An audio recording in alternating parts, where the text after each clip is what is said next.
Hello there, Libras. Welcome to your reading.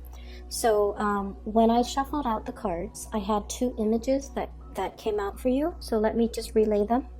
The first thing that I saw is I see this woman. It seems like she's done a lot of cleaning, or she's doing something where there's a lot of dust that has gathered in her hair. And I'm getting like a 1950s housewife type of a vibe with her. And I'm not seeing any kids or, anything like that, but I feel like, she's almost wearing like a bathing suit, and she's like jumping in the pool, trying to cleanse just the energy, the debris, the dust out of her skin, out of her hair. And so she jumps into the water, and then she sort of, finger combs through her hair just to get all the grime and the dirt and just all the unsavory things out of her body. Okay, so that's a really nice image. And then later on, I see the same woman.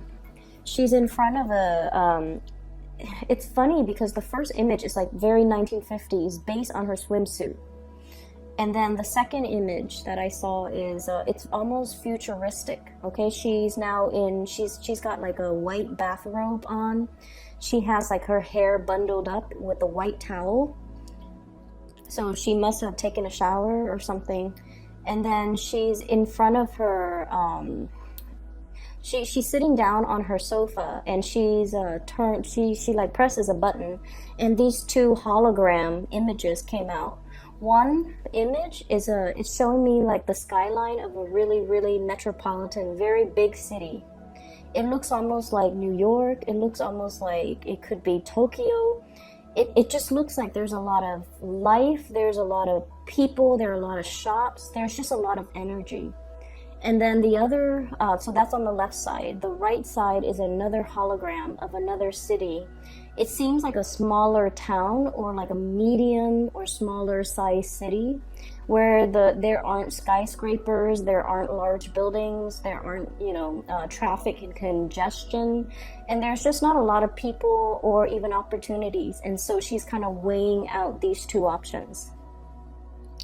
So going back to the first message that I feel here, I feel like for many of you, I know you've been working really, really hard, okay? And you've been stacking up the coins, and you've been, trying really, really hard to be self-sufficient, to take care of yourself. And I almost feel like this sense where many of you might be on the younger end age spectrum watching this. You're finally on your own, taking care of yourself, being financially independent, or even in a situation where you have a lot of freedom, a lot of movement, and a lot of control over the trajectory of your life. Hence, you're in a position where you're able to make choices. Where do I want to be? What's the next step for me? Where do I want to go? What career should I pursue?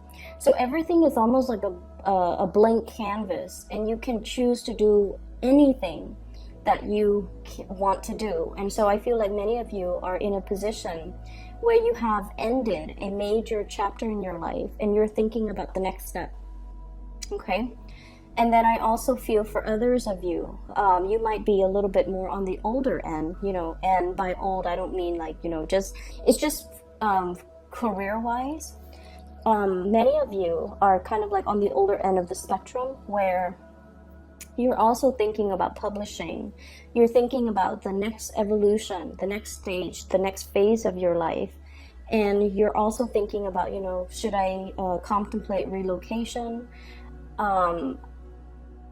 I see people who are like the end of their 30s going into 40s, and you're just like, I don't know, the big city life is not really doing it for me. I do want to, settle down in a place that is a little bit more calm, that has less congestion, that is a little bit more suburban. So I feel that element coming into the picture where you're tired and you're just kind of like emotionally you're done with the nightlife, the night scene, the big cities, the metropolitan dynamics of the city, and you want a little bit more of a quiet, low-key existence. Okay, it's like getting back to the necessities, or getting back to the bare minimum when it comes to your existence. So that's what it feels like to me. And we have some cards here. The first card, I like this card a lot. It is the Six of Swords, but I like the way that it's pictured science. So Libras, this is what I usually think of. This is like the Libra card for me. Many of you are very, very good when it comes to numbers, when it comes to the biological sciences, even when it comes to the physical sciences. I feel like you guys, of all the air signs, you guys are the most, or are the least scattered of all the air signs. You guys are the most systematic. You guys are almost like the scientist of the zodiac. The way that your mind works. It's almost like you need evidence, you need proof in order to be persuaded on a specific course of action. And so, you're very good at balancing out the facts. You're very good at seeing both sides of the story, mainly because you believe that there are two sides, there are multiple facets, there are multiple possibilities when it comes to, a situation. And because of that, you guys are, the way your mind works is very systematic, is very organized. And you're able to process a lot of information and to consider a lot of different, viewpoints, different things, different factoring in different considerations when making a decision. And because of that, many of you you have the mind of a scientist. I see a lot of people who might be shifting into some type of a scientific endeavor. And if this is something that has brought you a lot of strife, or, I do see like competition when it comes to like the demands of the work environment, or being in a work environment where people are a little bit cutthroat, or a little bit more competitive, or a little bit more self-serving, or a little bit more like, wanting to hog the limelight. And I also feel like many of you are put in this position to really test your willpower, to really test your assertiveness, and to really test your ability to stand up for yourself and your ability to not be a doormat to other people. Okay, so I feel like it's an environment that might be a little bit more intellectually inclined, almost like an academic environment. Some of you might be in school and you're facing people who are almost like they try to intimidate others with their intellectual prowess. They might talk down on other people because other people might not be as smart or might not be as articulate. And I feel like in this environment, I'm sensing that many of you are getting upset, and you're kind of like the champion for the underdog, or you are not one to be intimidated in this environment, because once again, your mind is very, very sharp, and you're able to spot these intellectual bullies and to give them, a piece of your mind or a taste of their own medicine. So I definitely feel a situation here where things have been a little bit tenuous when it comes to, intellectual power, or intellectually dealing with people who might be trying to dominate you, who might be telling you what you should do, who might be, giving you some type of a restriction or a restrictive environment to work within. And I feel like, you're able to challenge that structure, and you're able to come out on top. Okay, so I definitely feel like they have it's almost like they have underestimated your ability to kind of like fight when it matters. Okay, like not taking a situation at face value, not being a doormat, not cowering in the face of fear. So I feel like, there was a situation where people underestimated your ability to fight back. And I also feel like in challenging the authority or the existing confines or the restrictions placed upon you, you have also come into your own sense of power. And you have also, I also feel like many of you are just like, I'm really glad I did that. It was so scary. It was so scary to stand up to an opponent. But I'm very, very glad that I did that. And, having done that, that was like the hardest battle of my life. And I feel like, now I can do anything. So I definitely see this fire energy, you know, defending what you believe in and not cowering away from somebody who might be a little bit bullyish, and not, you know, like not, it's like you might have been conflict avoidant for quite some time, and this is a situation where you're just like, you know, I'm not going to stand for this. I'm going to stand up for myself. So the energy that you bring to the table is, I have here the Prince of Wands. This is like the Knight of Wands in this deck. And what it says here, especially with this card, moving ahead, blasting through obstacles, and especially being in a situation, you know, the lion figure. It's somebody who's very, very courageous. It's somebody who would defend their honor, their beliefs, their rights, and it's somebody that, you know, no one would be able to trample on them. So your energy is very much about, you know, moving ahead, but at the same time, not taking no for an answer, and being able to defend yourself, take care of yourself, and to move forward, okay? So whatever obstacle that has been laid out in the past, we have Six of Swords, moving on to a more stable environment, letting go of whatever conflict that has been, you know, plaguing you in the past. I see this cleansing energy going back to, you know, the sawdust in the woman's hair, the dust and the grime and just the messiness of this. She jumps in the water, she cleans herself from it, and she's able to let it kind of like wash away from her. You came out of a situation clean. Okay, you didn't have to revert to underhanded tactics. I feel like you just stood up for yourself, and as a result of it, I feel like whatever it created a breakthrough, and it created a window of opportunity where you're able to kind of move away from it. Okay, what is coming in for you here? We do have change in geographical location, possibly movement that's happening. Physically picking up all of your things and moving to a better environment. I do see as well geographical locational changes. It's coming out here in the world, and this is coming in as your advice, and the world is usually, you know, allowing yourself more opportunities to expand, and being in an environment that might be brand new for you. And it's coming in after the Ten of Wands, which is physically, Ten of Wands, you know, in the traditional Rider-Waite deck is the man holding the 10 wands trying to get to his home. This is sort of like purging, getting rid of belongings or things that you don't need in order for you to put things that you need, the essential items, in neat little boxes so that you can move away, so that you can relocate, so that you can kind of simplify your life in preparation or readying yourself for a move.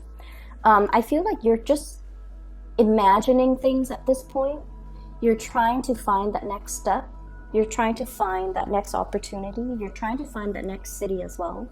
But in the meantime, while you're looking for the next phase in your life, some of you are definitely downgrading, downsizing, getting rid of non-essentials, and really trying your best, trying your hardest to, you know, make yourself physically ready whenever the opportunity strikes, okay?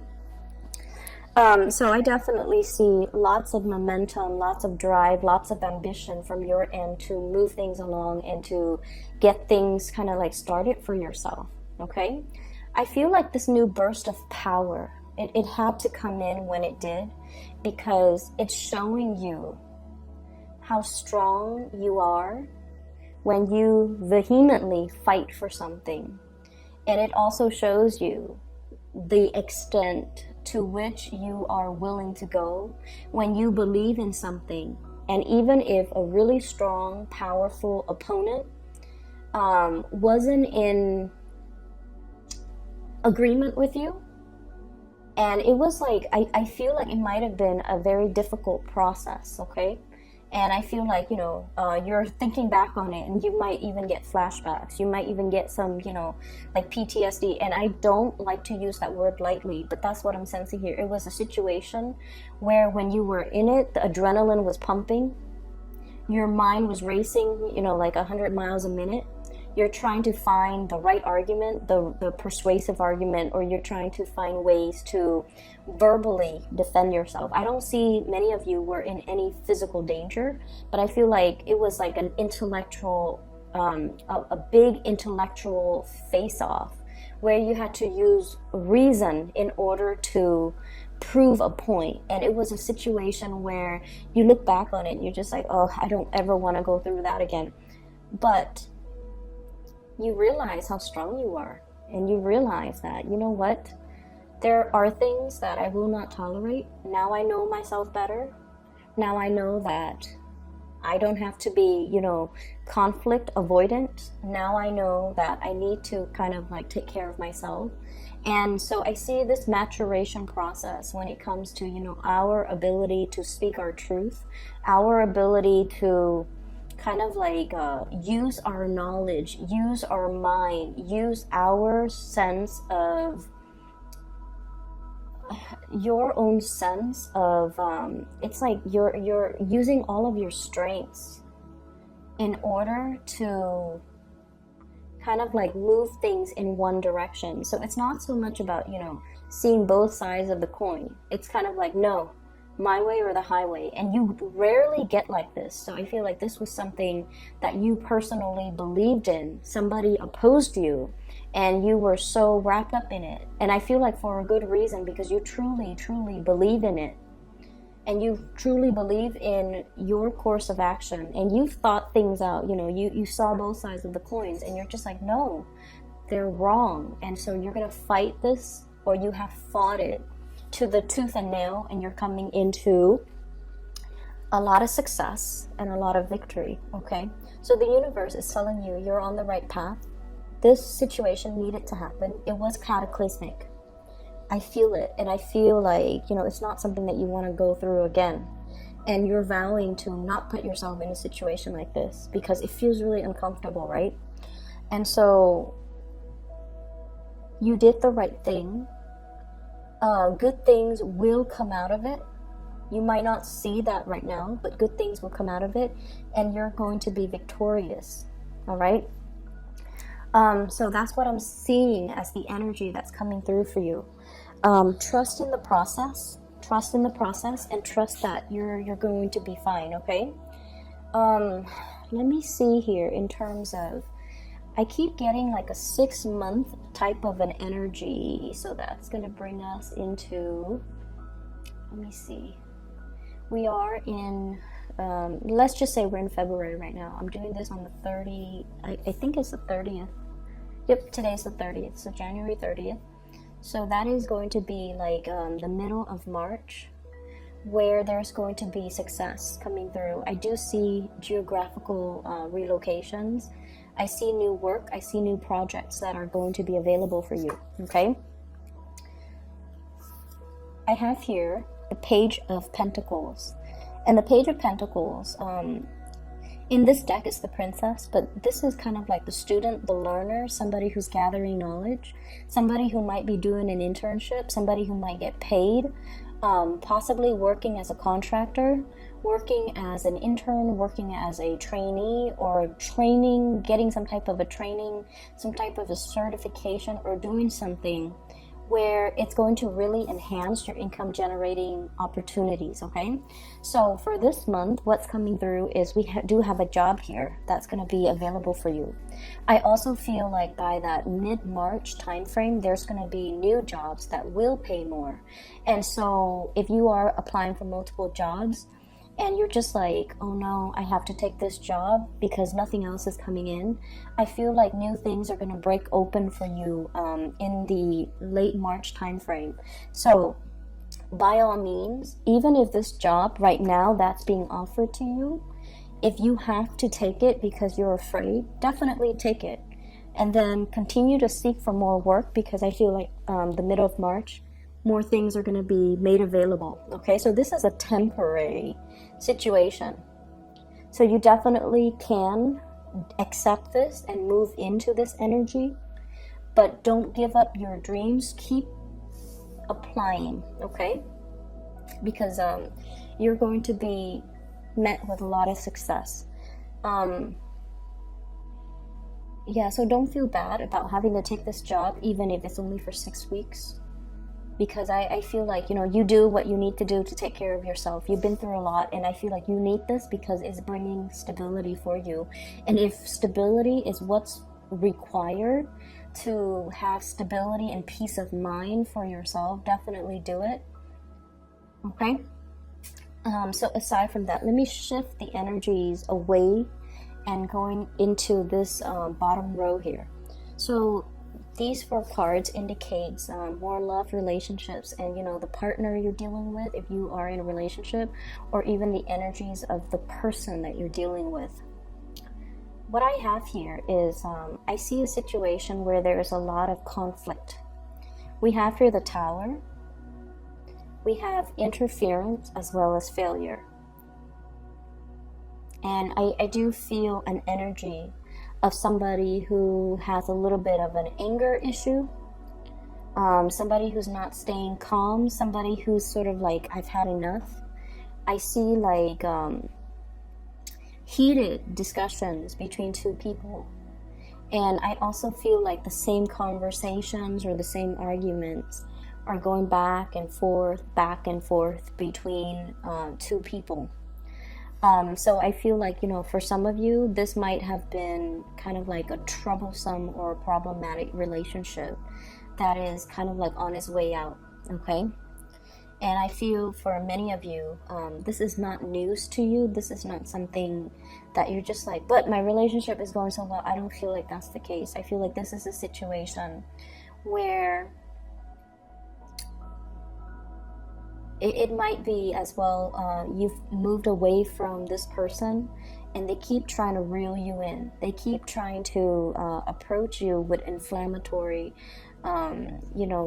communication, where they try to reel you back in, where they are trying to prevent you from leaving, or they're trying to, create obstacles, or create arguments, or pick at the same arguments over and over and over again. So it's a situation where you're not able to get peace of mind, and I do feel like there might be a relationship that's on the rocks. And whatever you decide to do, I almost feel as if the passion is also dimming in this relationship, okay? So it seems to me as if it's kind of like on its way out.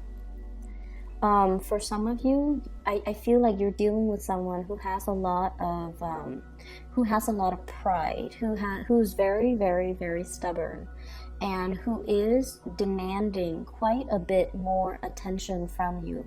They want more communication, they want more contact. They might revert to, attention-seeking type of behavior. Such as, oh, you never call me anymore, you never text me anymore, where have you been, you don't love me. Like they're feeling very insecure, but they have so much pride that they would never, admit that they're insecure. Like, do you still love me? Why haven't you been around? Why haven't you been contacting me? You've been busy with things. And so they might revert to, that type of an attention-seeking behavior. And they're not doing it in a very harmonious way, okay? I also feel like some of you might be in a relationship where you're no longer feeling the passion and the chemistry, and you're starting to weigh out your options. Do I stay or do I go? Do I continue to commit to this a little bit more? Do I try to fix this relationship? Do I try to revive? Or is it kind of like rounding out the cycle, or is it the end of the cycle? And so I don't see you making this decision this month, but I feel like it's heavily on your mind. I feel like you have a lot of things that you're considering. It's work, relocation, family even, communication coming through. And so I almost feel like this relationship or this crush or this situation might just be existing. You're not really feeding more energy into it because you're trying to stabilize other areas of your life, okay?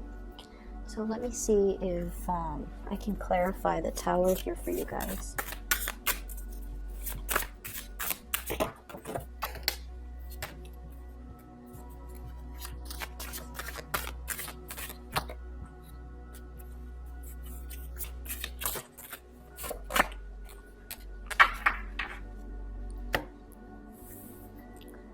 So what I have here is the Hangman. Lack of a resolution, a situation that's going around and round in circles, and we don't really know how to find a solution, nor can we just kind of extract ourselves from it. So it's like hanging in limbo, and it's still kind of existing. We have here your Nine of Cups, happiness. And this is pretty much a situation where I feel almost like, on the one hand, you have a partner that really, I feel like they care about you. They want to be with you. They need more time from you. They need more attention from you. And in a way, you know, whenever we're with somebody that really wants to be with us, and they express it verbally, or they express it emotionally or physically, however they express it, it can feel very, very flattering. And so you might not want to leave a person because you feel like they really need you. So it's kind of like a little bit of an unbalanced but also codependent type of relationship where somebody, this is the devil, where one person needs the other person. And in the process of needing the other person feels wanted and needed, and so they stay, even though the connection might not be 100%, you know, full on like joyous and perfect, but it just feels as if the connection is at least stable, or you just feel like, I have to revisit this situation another time when I can see it clearly. Okay, so I feel like many of you are taking the time to really contemplate these things. So I hope that the reading is helpful for you guys. I know it's not much of a resolution, but you have some good things coming through. Put this situation on the back burner. Take care of other areas in your life, okay? So before I go, I want to make a very quick announcement. For those that have been emailing me still, I am no longer doing private readings. I do have a colleague that I highly, highly recommend. She is a psychic. Her name is Bridget, and she is based in California. If you are interested in getting a reading, I would highly recommend her. She was recommended through family members of mine. I've used her services for the last 2 months, and she has been phenomenal. She's very accurate, and you know, she's very ethical and just very graceful with the way she delivers messages. So, and she connects very, very quickly too. If you're interested, please book a reading with her. I have posted a link to her scheduling website. It is in the description box below, okay? I wish you the best, Libra. Take it easy this month and enjoy your time, okay? I'll talk to you guys soon.